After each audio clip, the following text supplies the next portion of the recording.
Good morning, it's good to see you. Got another day in Sanur today. Dropped into my new favourite coffee place that I've found, Nyoman Kadai Coffee. Really like the coffee here. A little later on, we're going to catch up with Sanur Diaries' Adam. He's been very generous in letting us come round to his house, give us a bit of a walkthrough of his place, and to let me ask him a lot of personal questions about what it's like being an expat living in Bali. Nyoman's a really, really lovely guy, not dissimilar to many Balinese. They've got that down-to-earth sort of calm nature. Can I ask you, Nyoman, how long have you been making the coffee here? So, 2 years already. 2 years already? Yeah, 2 I years see. already. And do you live out the back, or this is your family? This is my parent property. Oh, your parents' property? Yeah, but I don't live here. I just live at other house, other land. Oh, I see. I live in Bumi Ayu. Bumi Ayu. Yeah. Oh, I'm staying up there also. There, Oh, now yeah? there. Yeah. And can I ask, Nyoman, before you were making coffee, what were you doing with your days? So, before I working in coffee shop, and then after that one I just resigned, and then I open my own business at home, like a laundry service. Oh, yeah, yeah. So after that one I have a dream to be open my coffee shop by myself, and then that's my dream is true. I can say, I can always tell when somebody loves what they do, Nyoman, because the product is very good. Your coffees are so good. Yeah. And do you have a istri dan anak, Yeah, a wife I and children? have two sons. 2 sons? Yeah. So one 20, one 16 years old. Universitas? Or? Yeah, one is already finished university, and then the other one still in high school. Yeah. You have a good life. Are you happy? Yeah, I'm happy. What's your dream, Nyoman? What do you want? So I will be soon go be retired. Oh, really? No, I can say, how old are you? I'm nearly 50. No. Yeah. Really? Yeah, I'm nearly 50. Lihat muda. Yeah. Huh? Look so young. Yeah, I'm nearly 50. Wow. Okay, thank you so much, Nyoman. I'm going to enjoy your coffee, much. Yeah? Okay, hope you enjoy also with your coffee. Thank you. He's a lovely guy. Looks so young. I had planned to walk around the back streets and back lanes of Sanur, but I'm sort of drawn to this coastal strip. And, hello, sir. Ya. Pagi, apa kabar? Baik, baik. Apa ini? Ini madu. Oh, madu, honey. Yeah, madu honey. Where is the honey from? Yeah, this royal jelly, this jelly royal. This honey from the bee, this queen bee. Queen bee. Yeah, jelly royal. And where does it come from? Oh, this from Karangasem. Karangasem. Yeah, Karangasem and Ahmed. Ahmed, yeah. Yeah, this is Ahmed and Manggis, Candidase. Candidase. Do you have some land there? Yeah. How do you do it? Yeah, this one I'm. You have 1,000 bok. 1,000 bok. Oh, really? Oh, yeah. You have big land there, yeah? You have. Yeah? Oh, YouTuber. Yeah. Thank you. No problem. Terima kasih. So every day you're coming down to Sanur? Oh, yeah. You come every day from Yeah, Ubud? 1 week. 1 week. Yeah. So you come down and then go back home, Yeah, 1 week I'm here. And ada keluarga di sana? You have a family there? Ada. Your family and Yeah. son and daughter? Yeah. And how much of this honey in one day do you This sell? one sell is 300. 300,000? Yeah, one bottle, 300. Ooh, Oh, natural honey. natural, completely Yeah, 100%, yeah? This one, 1 million. 1 million. Yeah, 1 And this million. comes from the queen. This queen bee. Oh, queen How bee. many queens? Yeah, this 10 million queen. Really? Yeah, this Wow. one, number one. And you, the honey is on the tree or Yeah. in the box? No, the undertake is the forest. In the This forest? one box. Oh, this one box. Yeah, this one no. This one, the forest. Yeah, the forest. That's why that one's expensive. Yeah. And you climb the tree. Yeah. You go up the tree Iya, di sini by yourself, sendiri. sendiri. Ambil. Really? Saya umur 90. You 90. really? I am lahir 45. 45? Belanda Indonesia merdeka baru lahir. Really? 85. Asal 85. Wow. You look Tapi ini good. habis. Habis. Ini banyak bagus. Iya. Kayak habis. Oh iya, sama ya. Sama-sama. I was Yeah. General, siapa nama Anda? Saya Wayan. Wayan. Nama saya Wayan. Oh iya, terima kasih. Wayan was showing me that he hasn't got any teeth on his top. Ya, sama-sama ya. Oh yeah. And I've got a partial denture as well. Sama-sama, ya. It pleased him enormously. Yeah. Wayan, thank you so much. Yeah. Nice to meet you. Makasih. Yeah? Okay. Have a good day. Okay, See you. Thank you. It was a good idea to come down along the beach walk, I think. What a lovely guy. It's a little bit strange this morning. Well, this morning it's getting around lunchtime, and there's quite a few people that sort of watch the channel, it seems. And one of those chaps that pulled me over is Pablo. Where are you from, Pablo? I'm from Barcelona. Barcelona. Yes. And you're in Bali for. Well, I've been traveling a little bit since June. Oh. I've been in Bali, Vietnam, Australia. Now I'm back to Bali. So. It's a long trip. Yes, 6 months now. Oh, really? Yeah. And you left your job? Well, yes, I'm doing a few things online. So, A yeah. digital nomad Yeah, type yeah, thing. Yeah. Can I ask what your background is, Pablo? What's your type of work? Yeah, I used to be before COVID. I used to be a baker. Oh, I really? used to work as a baker. Yeah. Oh, that's nice. Since then, I changed. I'm working online, doing some things. Yeah. Crypto, all this kind of Wherever you can make it, yeah. This is Yeah. the idea. Try everything. I Also think. working in Australia. Every time I come to Asia, I go to Australia. I work 1 month, 2 months. I make money and then start my trip. I used to do that also. Yeah. Back for 2 months, and it's enough money to keep it going for, Good money 6 in or 7. Australia, Yeah. so it's good. And so far, your favorite destination in your trip so far? Bali. For sure. I know Bali has a few problems with water. You have to be careful with water, with food. But what I love to Bali is the people. Beautiful. Yeah. I arrived 2 days ago from Vietnam. I've been 45 days in Vietnam, and I've been also in August in Vietnam. It's beautiful, good food, but it's not the same, the people. Definitely. It's not the same, you know. You don't feel as they are not as friendly as in Vietnam. Here you arrive to the airport, you can see the smiles from the people, you know. Yeah. Hello, how are you? Boo, boo, boo. It's very different, very unique to the area, I think, and it's hard to explain to people who haven't been to Bali that it has that special uniqueness. Yeah, it's very difficult. You have to come and experience it yourself, really. Yes. If you've never been to Bali, yeah, you can heard about it's very expensive, blah, blah, blah, it's very dirty, blah, blah. But there is a lot of places you can go. You know, it's beautiful Bali, good beaches. And the people and the food also. It's perfect almost, isn't it? Yeah. Could you see yourself living here, do you think, Pablo? Yeah. Yeah. Not sure. even thinking about sure, it. 100%. Yeah. Pablo. I hope I'm gonna marry a Balinese. Yeah. I hope so. I think many of us have hoped that over the years, Pablo. Thank you so much, Thank my you so friend. much. Yeah, Have so a good nice day, to meet you. okay? Thank you for Have a stopping good me day. and saying hello. Yeah. Hello. Bye. So many nice people today. Hey, Pablo. Thank you. Thank you, sir.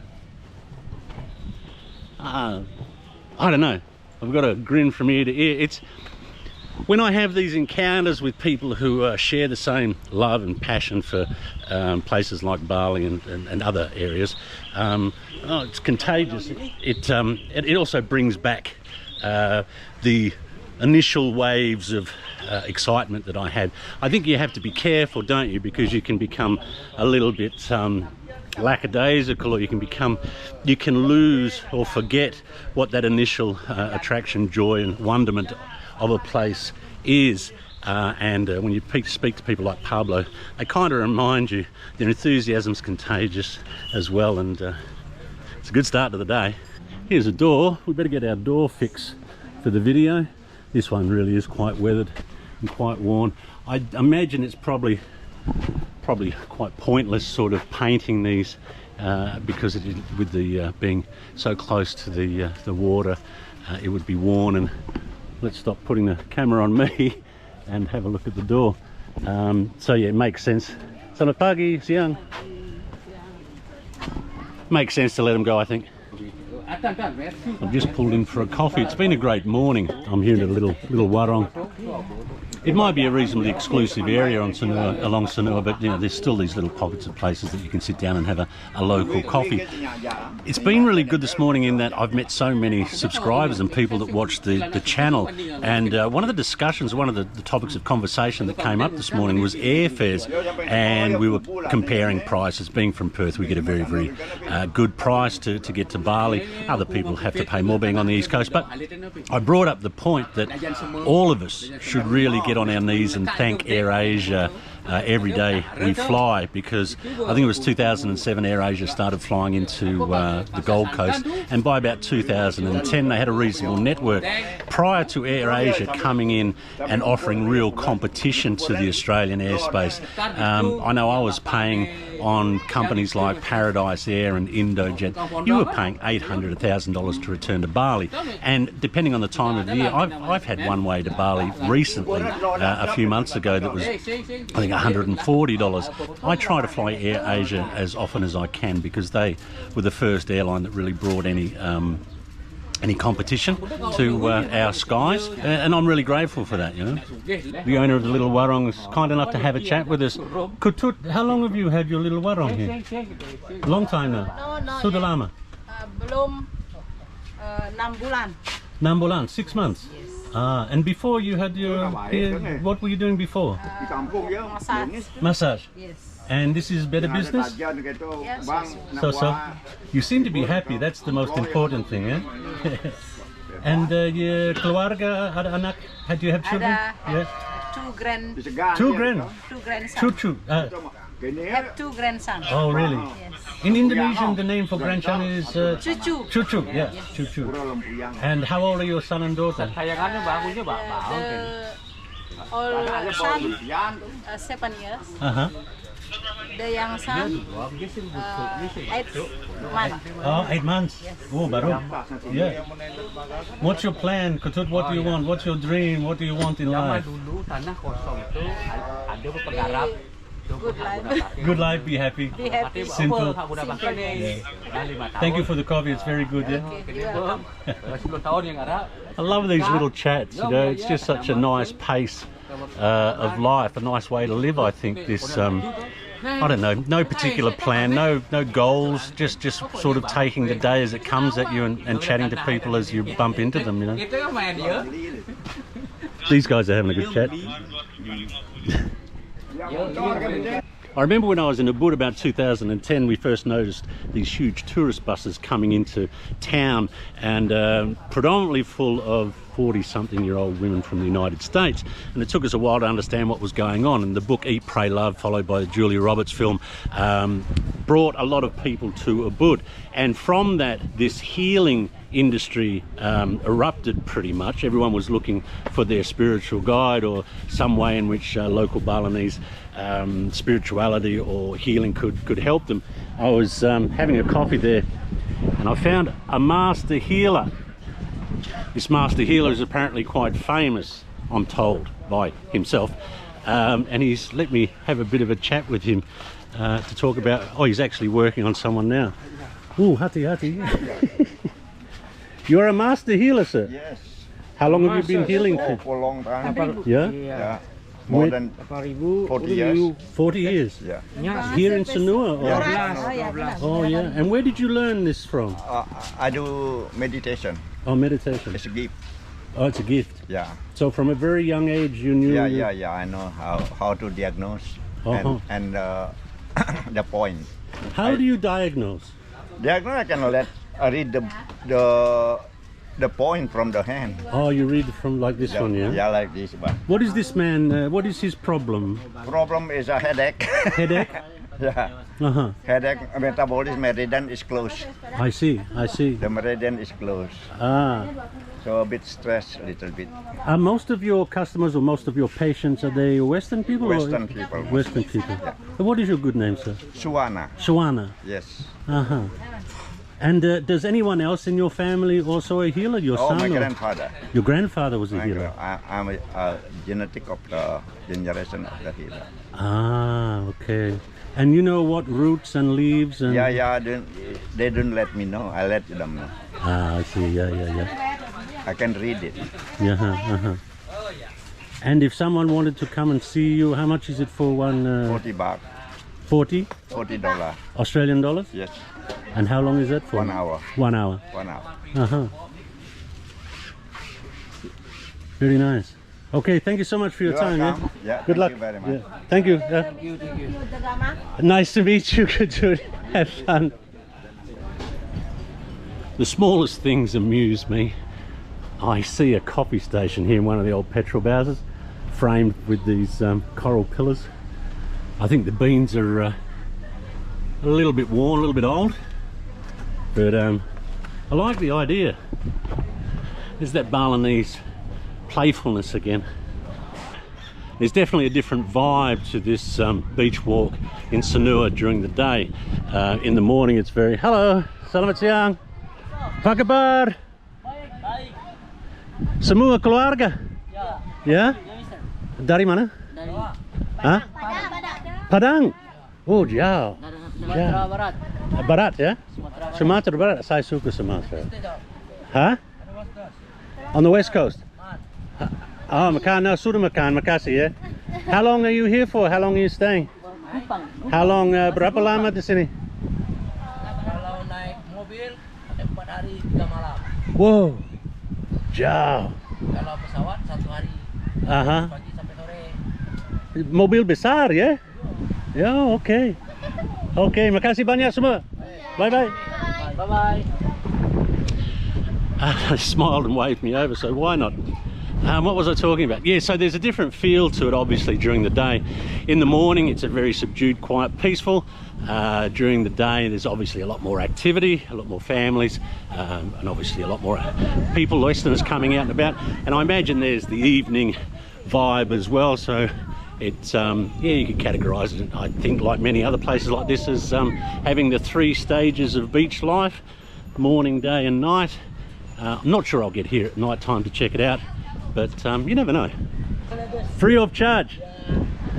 I found a little painting place or artwork place. I'm not sure how these function, but I guess you pay a fee and people, hello, you're painting butterflies. Yes, painting butterfly and sunset. You paint very, very well.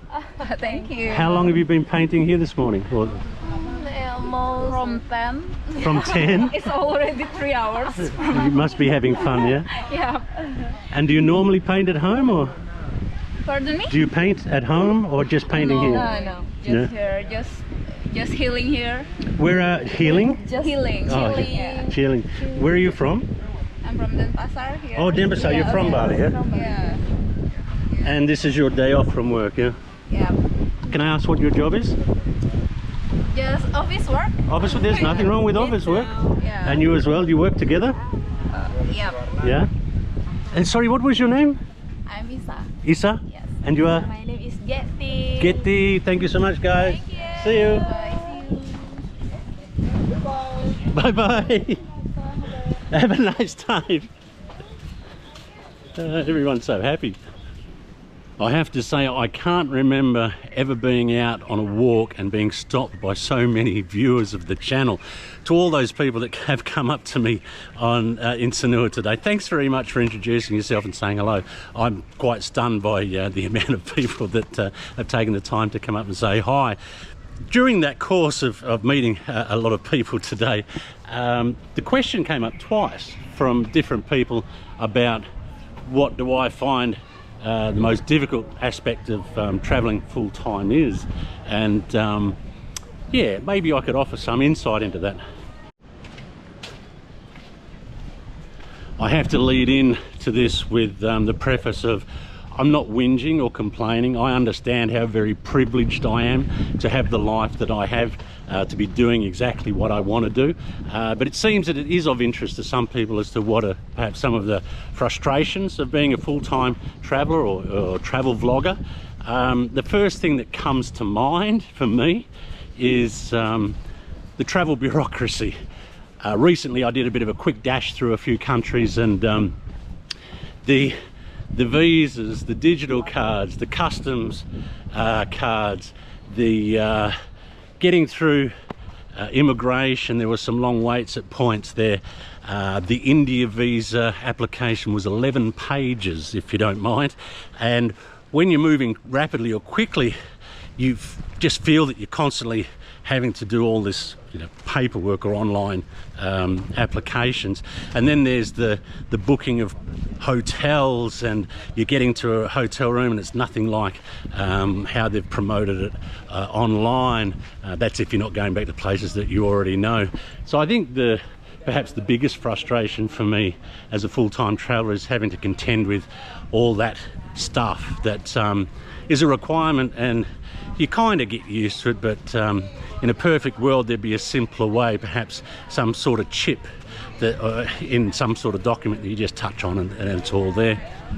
Or even perhaps if there was some kind of standardized visa for regions, let's say Thailand, Cambodia, Laos, Malaysia or Southeast Asia, had the facility to give you one visa that gave you free movement for, I don't know, 120 days or something, that would make things a lot easier.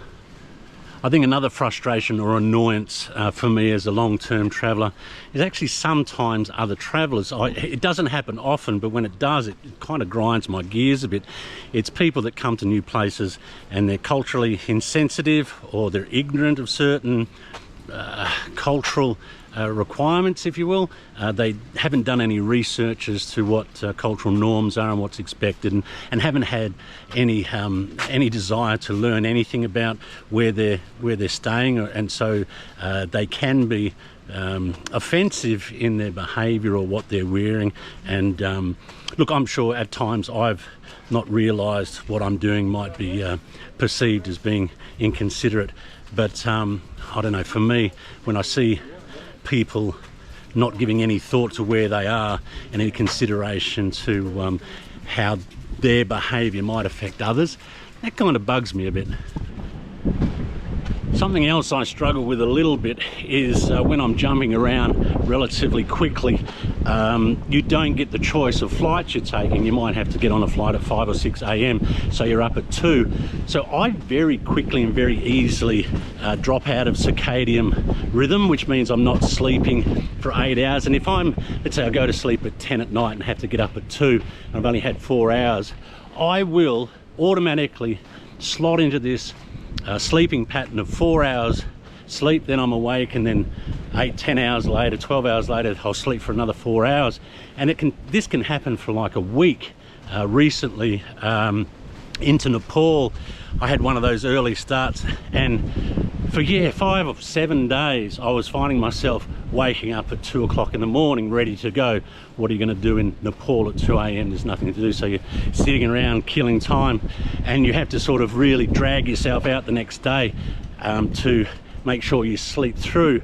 I really need my 8 or 9 hours sleep, and these early flights or these odd times of flights can affect that, and you just feel like you're dragging around this huge weight for a week until you get back into that sleeping rhythm. Another thing that I sort of struggle with a little bit, and not hugely, these, I just want to put this in perspective again. These aren't enormous things that ruin my life or anything like. These are just small inconveniences, I guess, relative to what I'm doing. But places change. Over decades, I've seen the changes here in Bali, and you go back to places that you once really enjoyed for a certain reason. For me, often it's a calmness and quietness and tranquility about it, and then steadily you're going back again and again and you see this change to the point where you lose a destination. You don't go there anymore because it's now what it used to be and doesn't offer you or give you the things that you want from it, and that's kind of a little bit sad, I guess. A person said to me once that that's then the time to go out and find new places, and they're probably right. Another thing which is pretty common, I think, for long-term travellers or full-time travellers is the inability to forge lasting relationships or friendships. You're always moving, so you don't get the time to develop relationships with people you meet. Recently in Nepal, I met a person and we just hit it off straight away over breakfast, and then we bumped into each other on the street, and over a period of maybe a week we sort of come to the understanding that we actually get along really well, and we share similar values and goals and that type of thing. But we were both going to different sides of the world, and while you can stay in contact with people, here's a door, we've got to stop for a door, quite a new one, a couple of bodegals out the front, thanks to everyone who gave me the Balinese name for them. I think it's bodegal, but that's a relatively new brown door. And while it's my experience that strong relationships take time, and I think there was some study or some paper that came out, and it's like 300 hours. It's a bit like 10,000 hours to become proficient at an instrument. It takes 300 hours together before that friendship is cemented. So that's very rare, that well, hardly going to happen at all. So where new friendships might prosper and flower and become good things in your life, in other places, when you're constantly on the move, traveling from one place to another, and you get this opportunity, or you meet this kindred spirit or whatever, unless one of you is going to forego what they're doing completely, it makes it a bit difficult to cultivate or nurture or develop that friendship. And just to reiterate, these are small frustrations that I gladly and happily tolerate and put up with. I'm not trying to have a whinge. Just a couple of people asked what might be some of the difficulties, and I just wanted to convey them in an informative, just to pass on what people might want to know. I don't for a second believe I'm hard done by, and these things are a huge imposition, you know. I'm certainly not whinging. I'm very, very lucky to have the life that I have and to be doing what I'm doing. I understand that. We're now going to see Adam, who runs a YouTube channel called Sanur Diaries. I've known Adam for just over a year now, I guess. He's been kind enough to invite me around and give me a bit of a tour of his house. And I've got some questions for him as to how he financed his move, how it's going for him, and what the future holds. As mentioned earlier, I've been really fortunate in that Adam, who runs a YouTube channel called Sanur Diaries, has allowed me into his domain to ask him some personal questions, show me where he lives. Adam, thank you so much for having us. No worries. Very generous. You've been here for a while. Yes, I've been here for a couple of years. So before this, I was living in Java, and I basically got sick of the big city life in Java. There's a lot of big cities in Java, and then decided to move to Bali, which has always been the dream. When did you first feel that you had the inkling to go to Bali? Well, first time I thought I could move here was probably 2006. 2000. So it's been something in my mind for a very long time. And then you thought then that you could make money here, or you had some facility or way in which to exist here? No, so from the start I had no plans, no way of making it happen, but it sort of, things fell into place. Once I had this sort of long-term vision, things fell into place. I actually ended up in Java first, met my wife there. And how did you meet? Can I ask how you met your wife? Because Susan, I've seen a couple of times on your channel. So we, well, it was a chance meeting through a mutual friend. So I moved to Bandung to learn Indonesian language. And then through a mutual friend who was in the travel community, because I was in a travel community at the time and she was in a travel community, we had a mutual friend, and yeah, we just met like that. It was very straightforward sort of meeting with no... How long after you met did you get married? Not long. It was a year. You knew pretty much? Yeah. Like straight away, it's like, what are we waiting for? Can I ask, sorry to interrupt, do you find, like, for a long time there was a lot of stigma attached to bullets or Westerners marrying Indonesians or Thai girls or Thai women or what have you? Have you experienced any sort of negativity due to that? I haven't experienced anything directly, but I've felt it. And I think that might be just me being a little bit sensitive, but that's definitely in the back of your mind. Sometimes I feel that people might think that, you know, because Susan's Asian, she might be a little bit submissive, and I'm a bit If only they knew. Yeah, that's right. I'm a bit more gregarious, that, you know, she's sort of like the poor housewife type thing. But is there traditional gender roles in your relationship, or? Do you cook, Adam? Oh, well, neither of us cook. Right, yeah. We don't cook. I think there is obviously a little bit of traditional. I mean, Susan will do more washing than I would, for sure. Yeah. Well, I wouldn't do any washing really. I mean, a little bit. When we're traveling, I'll do generally all my own stuff, and she will do her stuff. When we're here, she sort of potters around, but we have a cleaner. Your decisions are joint decisions. It's not you two. Because I think this is a misconception so many people make. They think that the guy, the Westerner's got the money and the woman's just going to go. And it's just not right, is it? No, I mean, she would have, probably when we look at our bank accounts, we've got separate bank accounts, she would probably have half our joint assets. Right, yeah. She would. Can I ask what Susan does then? She doesn't do anything, and I don't do anything, but we have in the past done stuff. Oh, right, yeah. So over the years, we've both written magazine articles. I wrote guidebooks for a while. Susan wrote actual published books in bookstores in Indonesia.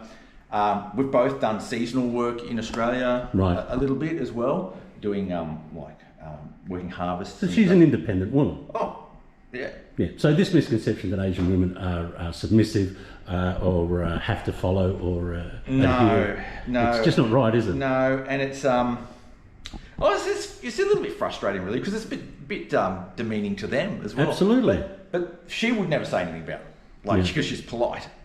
Yeah. Yeah. Whereas I'm the one that's more likely to be offended when something like that happens. I have to say, mate, I love your place. I really love your place. Can we have a bit of a wander around and talk about costs and how much you're paying and that sort of thing? Sure. So this is obviously the kitchen. I've got a small plunge pool there, which I don't use. Right. Is it just a maintenance thing? It's something you just don't have to worry about? Well, that has to be maintained, otherwise it goes green. So I'm doing like the sweeping of it, the chlorine and all that sort of stuff. But it's too cold for me. It's a very cold pool because it gets no sunlight. Sure. How much are you paying here, Adam? And how many bedrooms? I pay so I'm doing a 2-year lease at a time, and I'm paying 250 million rupiah for 2 years. For 2 years? For 2 years. So it's about, in Australian dollars, it's like $200 a week. Right. Yeah. Okay. That's okay. It's a nice place though. Yeah. So that's the whole downstairs area. And the upstairs area has 2 bedrooms and then 2 bathrooms up here. Oh, 2 bathrooms, that's handy. Yeah. So both en suites, It's a bit of a weird design, but I'm really comfortable here, really comfortable. So that's sort of a bedroom that I have previously used for a little studio. You can see my Sanur Diaries sign, which is like that. Oh, nice. I actually have seen you working in front of that, Yeah. That's my Sanur I will link Adam's channel in the comments below, and go over and give him some love. It's Adam knows more about Sanur than anyone, trust me. The bathroom there. Quick look. Yeah. Look, it's all modern and clean, Yeah. I love this place. And then this is the main bedroom over here. It's quite big. It's huge. Yeah. That's enormous. Yeah. My word. Another bathroom over there as well. Yeah. It's just, you know what I like about it? And it's something which is hard to really explain unless you've lived in Bali, is that there's no holiday vibe here. It's not your typical Bali vibe, your villa thing. It's so normal and so peaceful. Yeah. It's just normal. Yeah. And I really love that. There's no hardships. It's just easy. And that's, I sort of think we've fallen here into Sanur, into this place, and really found the perfect place to live because it's just so easy. Can I ask you about your bills, Adam? What are they sort of running at? Well, the main one is electricity, $1 million for 3 weeks, 3 to 4 weeks, depending on how much AC I'm using. In the hot season, definitely using a lot more AC. And that runs a pool pump, so $1 million is about $100 Australian every 3 weeks. And then the other main expense that I have is food. We eat like almost all of our meals out except breakfast. And it's costing a fortune. I can't remember how much I calculated. I did a recent calculation, but it was just enormous. Right. You can really spend a lot of money when you eat out every meal and you don't really think about it. Yeah. So we're thinking about sort of bringing that down a little bit, that price, because one of the things that we've been doing is instead of going to a warung, we're going to order pizza for 120,000. Right, yeah. You know, that's crazy when that's you live close. Out. Yeah, and when you live so close to such a great and you can pay 30,000 for a filling meal just around the corner to warung. And it's ridiculous, and it's probably more enjoyable. Yeah, so we're going to try and we don't need to wind back the expenses, but I just want to. Just a waste, you think? Yeah, it's a waste. Can I ask, what is your total yearly spend to live here? Everything included, I think I calculated for 2 people, 388 million. So that's 35,000. Yeah, 35,000 Australian for 2 people. All bills, rent. You're living a pretty good life for 35 grand for 2 people, Adam. On 35 grand. I don't skimp or scrape on anything. If you lived in Australia on 35 grand, you'd be struggling, huh? Nah, wouldn't make it. Couldn't do it. Yeah. You feeling hungry? You know a warung we can go and eat? I'm starving. I know a bunch of them over here. Let's do it.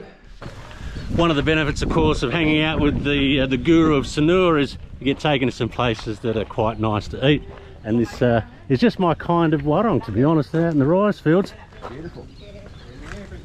You say you first came out in 2007 to make the move. How have you been financing it all, Adam? I know now, well, I believe now your YouTube channel sustains you, but what was happening before then? So I was doing a lot of different things. Guidebook writing, I wrote several guidebooks. I was doing newspaper articles, magazine articles for a long time. I was doing some social media stuff back in the day as well. A whole range of different things. Yeah, as I said before, I've done a little bit of seasonal work in Australia, so I go back to Australia if I need to top up cash as well, which isn't so often, but sometimes it's really handy to go across to bust out some hard hours and get some good cash. Well, just the return, yeah. Oh yeah, and both of us can do it. So both Susan and I can do it because she's a resident there as well. Yeah. So. And that's probably not likely now with the channel going as it is, I'd suggest, yeah? Well, maybe not. Don't know. Well, because I mean, even last year I was there. Oh, yeah? Yeah. Okay. So, yeah. And do you see this as your place, Adam? Is this where you see the rest of your life happening? Do you think, do you have the idea that Indonesia is no place for old men and you'll eventually return at some point, or are you committed here? I think I'll be in Indonesia for the long term. Probably Bali, but I'm not 100% committed to Bali because Bali is in a constant state of flux. If it changes in a direction that I don't like, I will move. But at the moment, I love it. Yeah, love it. But I'm open to moving. I'm not set in concrete. If things change. Where's Susan from, if I can interject? She's from West Java. She's from West Java. Yeah, and she wanted a change as well from West Java. So, and we're quite flexible with that, but we love Bali at the moment. Yeah, Love it. I get what you mean about it changing though. We've both seen so much change over the years, and I made reference in today's video to how one of the difficulties as a full-time traveller is you see places that you love and you've been going to for so long and they're not what they used to be. I've got this awful sense of nostalgia. Me too, yeah. And when I love to think back on the old days, and often you think of them with rose-coloured glasses. Sure. And then when it's changed, you always go, oh, I wish it was like it was, but it's never going to be like that. There was a place in time, a point in time. Yeah, and you shouldn't want for it again, really. Just have the fond memories. Yeah. Adam, always a pleasure. Really good to see you again. Thank you, Wayne. Let's put the cameras away and catch up, eh? Cheers. That's just about it for this one. As always, thanks very much for coming along for the ride. I hope you're well and happy in life and doing the things you want to do. We'll see you soon.